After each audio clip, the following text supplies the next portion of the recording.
comment est-ce que tu analyses le moment dans lequel nous sommes? Dans quoi concrètement nous sommes embarqués actuellement? Du point de vue de l'IA, je suppose. On va mettre les gros mots directement, mais je crois qu'on est en train de construire des super-intelligences en ce moment. On est à l'aube de cette révolution-là. C'est plus du tout de la science-fiction. C'est pas, à mon avis, je me trompe peut-être, je dis pas l'avenir, mais c'est pas pour 2035-2040.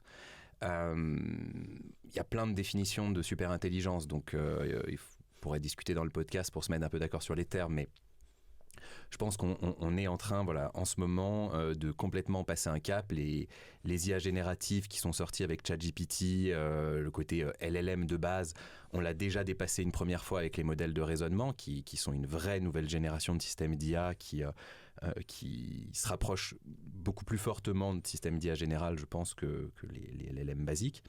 Et je crois qu'en ce moment, voilà, pousser ce paradigme fortement nous amène à un niveau de systèmes d'IA qui sont capables de modéliser par exemple la recherche en IA, etc., qui commence on l'a vu avec les annonces concernant O4 qui vient de sortir sur la partie scientifique qui sont assez impressionnantes. DeepMind fait de plus en plus de sorties sur la partie algorithme d'IA qui développe des algorithmes de reinforcement learning. Ils ont annoncé qu'ils avaient fait des choses depuis plusieurs années mais qu'ils n'avaient pas publiées, qui sont importantes dans ce domaine-là.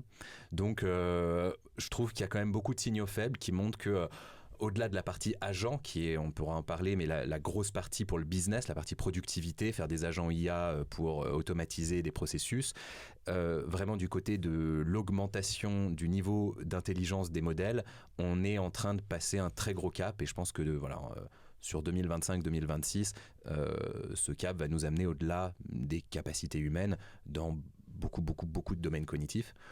Et donc je crois que c'est en fait, à cause de ça, je suis de plus en plus investi politiquement, au sens un peu ancestral de la politique, les affaires de la cité. Je pense que l'IA peut plus du tout être considérée uniquement soit comme un domaine technologique, soit comme un domaine pour le monde du business. Ça devient une question d'humanité. Et donc il faut éveiller les consciences au fait que, en fait, la science-fiction est là, quoi. Et alors en France, on aime bien être désabusé, on aime bien dire oui, mais on a déjà vu des révolutions technologiques, ou à dire mais qu'est-ce que tu racontes, là c'est de la science-fiction, etc. Et donc je pense qu'il est très important de pas juste dire les super-intelligences arrivent, mais de créer le plus possible de contenu pour montrer, comme je l'évoquais pendant qu'on discutait avant de commencer le podcast, par exemple le gros rapport AI 2027, aux États-Unis, il y a de plus en plus de ces contenus qui montre comment, à partir de l'état actuel des choses, on va aller vers des systèmes super intelligents très rapidement et qui construisent toute une crédibilité dans ces scénarios technologiques, géopolitiques, en termes de régulation, tout ça. Et donc, je pense qu'on a besoin de ces contenus en France. On a besoin de contenus ultra crédibles, une prospective à très court terme et très concrète sur ce qui est en train de se passer, ce qui va se passer dans les prochaines années, pour que on décorrèle cette question des super-intelligences de la question de la science-fiction.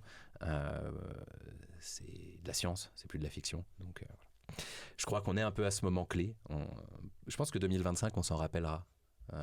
Comme de ce moment charnière dans le monde de l'IA.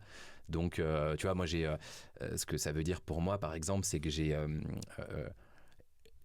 je me suis mis encore plus de limites sur les services que je fournis à des entreprises, des conférences, de l'accompagnement de codir. Je me suis mis plus de limites pour garder plus de temps pour me lancer dans plusieurs projets créatifs qui devraient structurer un studio autour des questions de super-intelligence, avec plein d'autres créateurs créatifs qui travaillent sur la question de l'IA et qui sont convaincus, comme moi, qu'on est en train de vivre ce moment-là, pour essayer de créer du contenu qui utilise bien sûr l'IA dans les processus, mais qui apporte des regards sur l'IA, sur la super-intelligence et qui permettent au plus grand nombre de comprendre ce qui est un peu en train de se passer, quoi.